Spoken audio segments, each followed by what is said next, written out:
Salut les stratoniens, salut à tous, j'espère que vous allez bien. On est parti aujourd'hui pour une nouvelle vidéo, ICT analyse technique de la charte du Bitcoin qui commence à devenir hyper intéressante et là ça commence à devenir cool. Donc on va analyser ça ensemble. Je vais vous montrer que on va sans doute faire notre premier scénario, un retour dans cette zone là. On ira voir aussi l'Ethereum, le BNB. On va pas changer une équipe qui gagne et puis on ira voir à mon avis aussi le Ape qui est assez intéressant. Et puis ça sera tout. J'espère que cette vidéo vous plaira. Encore une fois, merci pour tous vos retours. N'hésitez pas à me dire s'il y a des choses qui vont pas du côté du montage, du côté des shorts que je mets aussi sur YouTube. Merci à vous encore une fois d'être toujours là et de kiffer mon contenu. Franchement, je suis content. Donc franchement, j'attends aussi vos retours. Enfin bref, je vous souhaite à tous déjà un bon week-end. Profitez bien. Et puis nous, on est directement parti pour cette analyse. Installez-vous confortablement. Crypto, million. Crypto, million. Avant de partir en trading, je voulais juste vous parler encore une fois de Winkiverse. Donc vous savez que c'est un projet que je suis. Et du coup maintenant on peut acheter des lands. Donc c'est pas mal, c'est plutôt cool. Donc là on peut acheter des lands, il y a plusieurs types de lands. Il y a des légendaires et des communs. Donc les communs je crois c'est 360 balles. Et légendaires c'est genre 4000 et quelque chose. Je crois que c'est ceux-là les légendaires. Donc si jamais il y a quelqu'un que ça intéresse, vous avez un lien dans la description. Vous pouvez économiser jusqu'à 5%.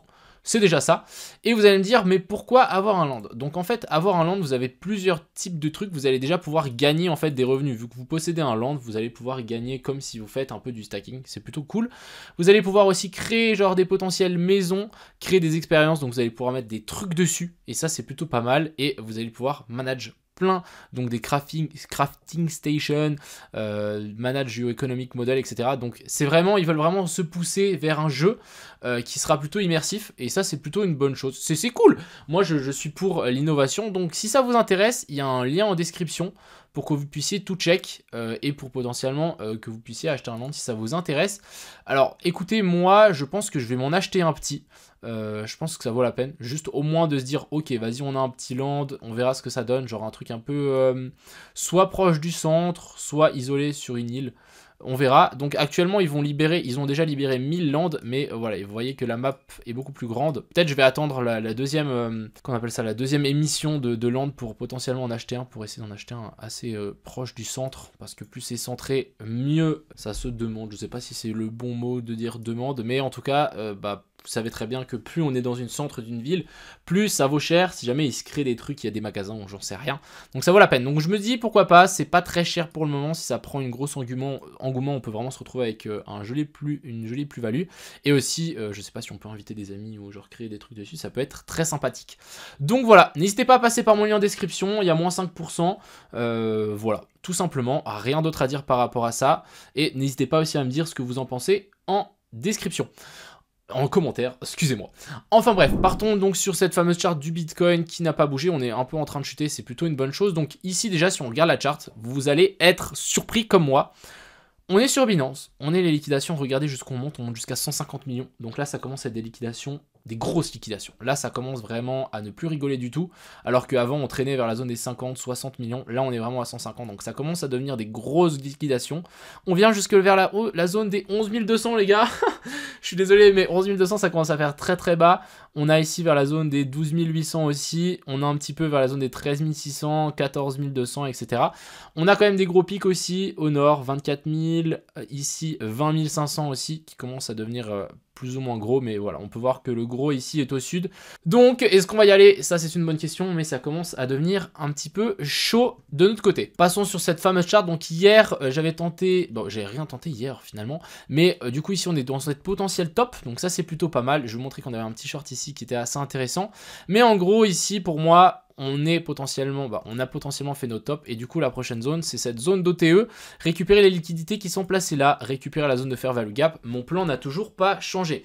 Ce short je ne l'ai pas pris, c'est du paper, c'est en paper, ça veut dire que c'est un short que j'ai mis mais que j'ai pas investi dessus parce que je n'étais pas sûr et c'était plutôt risqué. Je me suis dit écoutez, on va patienter d'avoir un vrai setup, et le vrai setup sera ici. Si on a un vrai setup ici, vous pouvez être sûr que je vais mettre un parpaing comme à l'époque, vraiment un gros trade, parce que je pense que ça vaut la peine d'en tout cas viser les liquidations qui sont au nord, hein. Je rappelle que là on a toujours cette belle poche qui est un petit peu matérialisé par, ici on peut le voir, toutes ces liquidations qui montent jusque vers la zone des 17 300. On a un petit bloc qui fait sens si on remonte un petit peu plus haut. Je voulais aussi vous montrer une petite analyse de CryptoPicsou, plutôt cool pour que vous puissiez bien visualiser. Ici, il a mis des lignes blanches à tous les endroits où, en fait, on a une ligne qui s'est arrêtée et on n'est jamais venu la récupérer. Donc, une ligne où il y a potentiellement un short en dessous. Et du coup, ce qui serait intéressant, c'est qu'on redescende chercher cette zone-là et ensuite on reparte vers le nord. Ça colle exactement avec mon plan. On redescend chercher cette zone et ensuite on vient péter tous les shorters. Et ensuite, et c'est là où ça devient intéressant, donc on vient là. On remonte ici, et ensuite on viendra péter les stop loss qui sont là, là et là, donc en faisant ça. Et là on aura fait notre zone de manipulation, on aura fait accumulation, manipulation et ensuite extension, et là potentiellement on aura un joli petit bottom qui pourrait être en formation si vraiment on vient péter les 14 000 etc beaucoup plus bas. Donc voilà un petit peu ce que j'avais à dire sur ce BTC. Juste on va peut-être zoomer aussi. Donc ce qui est assez intéressant, c'est qu'ici en 15 minutes on aurait pu shorter cette zone.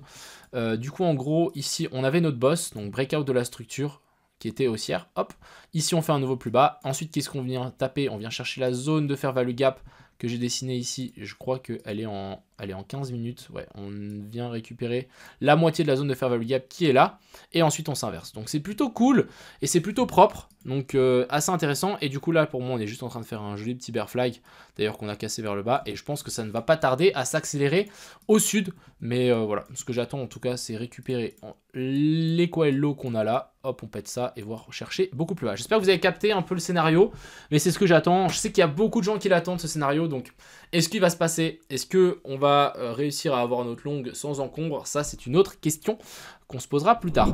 Du côté ici de l'Ethereum, ça c'est le short que je vous ai montré hier. Pour le moment, il tient la route. Normalement, on devrait revenir le chercher, donc toujours cette zone des coils low, et ça n'a pas changé ici pour l'Ethereum qui est en train de nous faire un joli petit bear flag, hop et hop, donc ça ne va pas tarder à mon avis à se péter la gueule, ça n'a pas changé. Du côté du BNB, assez intéressant, on est toujours haussier, vous voyez que sous ces lignes que j'ai tracées hier, toujours pas de clôture. Ce qui est assez intéressant, c'est que maintenant on est venu récupérer les stop loss qui étaient placés au-dessus là. Donc on a 1, 2, 3, 4 drives qui ont été faits, 4 fois des chasses aux liquidités. Et du coup maintenant ce qu'il nous faut, c'est toujours une clôture en dessous de ces lots là. Une fois qu'on aura ça, on pourra potentiellement parier sur un potentiel rebond baissier et ensuite la chute. Mais c'est vrai que le BNB reste extrêmement haussier par rapport au reste des crypto-monnaies comme l'Ethereum ou le BTC. Passons donc sur le SP500. Donc le SP500 toujours pas venu chercher un nouveau plus haut. On va patienter. J'attends encore vraiment une petite chasse au-dessus de ça. Et du côté de l'indice du dollar, on est donc dans ma zone et on est en train de rebondir parfaitement. Après voilà, ça n'a pas été parfait, on est descendu un petit peu plus bas que ma zone, mais on est quand même assez précis je pense. Du coup maintenant j'attends un joli petit rebond ici pour l'indice du dollar et on peut avoir un potentiel dump du BTC. Et on va finir par parler du Ape. Donc du Ape, j'en ai parlé un petit peu avec Léo, donc CryptoPicsou, en live de ce matin. C'était plutôt sympa. On est actuellement sous ce plus bas là. On a fait une petite manipulation en dessous, assez intéressant. On a réussi à réintégrer assez rapidement. Cette réintégration assez rapide est plutôt cool et rassurante par rapport à un potentiel rebond vers le nord. Donc je me suis dit, et avec Léo on s'est dit, ok, là on a une petite zone de manipulation sous ce plus bas qui a été directement réintégrée, petite déviation assez intéressant.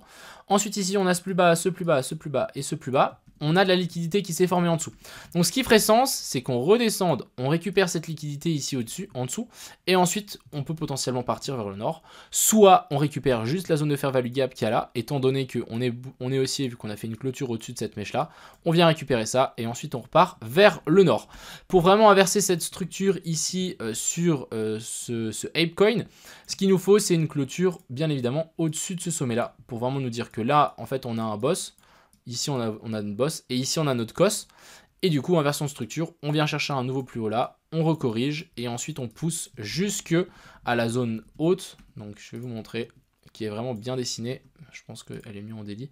Mais voilà, on a vraiment toute cette zone de support qu'on avait fait à l'époque. On pourrait largement faire résistance et se faire rejeter. Donc, si vraiment on a une clôture au-dessus de ça, on pourra très bien dire, allez, on essaie de long là, ça nous fera un petit W si vous voulez. Et on vient chercher directement ce top là et on aura un potentiel trade à prendre. Voilà un petit peu ce que j'avais à dire sur ce Apecoin. Encore une fois, à prendre avec des pincettes, je l'attends un petit peu plus bas. Le BTC aussi, je l'attends un petit peu plus bas pour potentiellement avoir un long. Encore une fois, n'oubliez pas que je peux me tromper. Si ici on pousse, on peut déjà potentiellement venir chercher les liquidités ici au nord. Je rappelle que si on vient d'abord chercher les liquidités au nord et qu'on fait d'abord la manipulation, la chute va juste être encore plus violente parce qu'il y aura encore plus de stop loss ici à venir chercher pour les boules. Et du coup, les shorters vont juste se régaler. Et puis, les bears vont plutôt se régaler. Et là, on va chuter vraiment très très violemment. Je préférais faire ça, faire un truc un petit peu plus smooth, que faire ça. Hein. Là, ça peut vraiment être très très très dévastateur.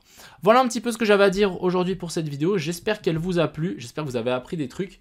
Et puis, je vous souhaite à tous un excellent week-end. N'oubliez pas d'aller checker en description Winkyverse si ça vous intéresse. Il y a des petits lands à acheter. Il n'y en a pas encore beaucoup qui ont été vendus. On voit qu'il y en a 2-3. Mais à mon avis, ça peut valoir la peine. J'espère qu'elle vous a plu. Je vous souhaite à tous une agréable soirée. Profitez bien et à plus.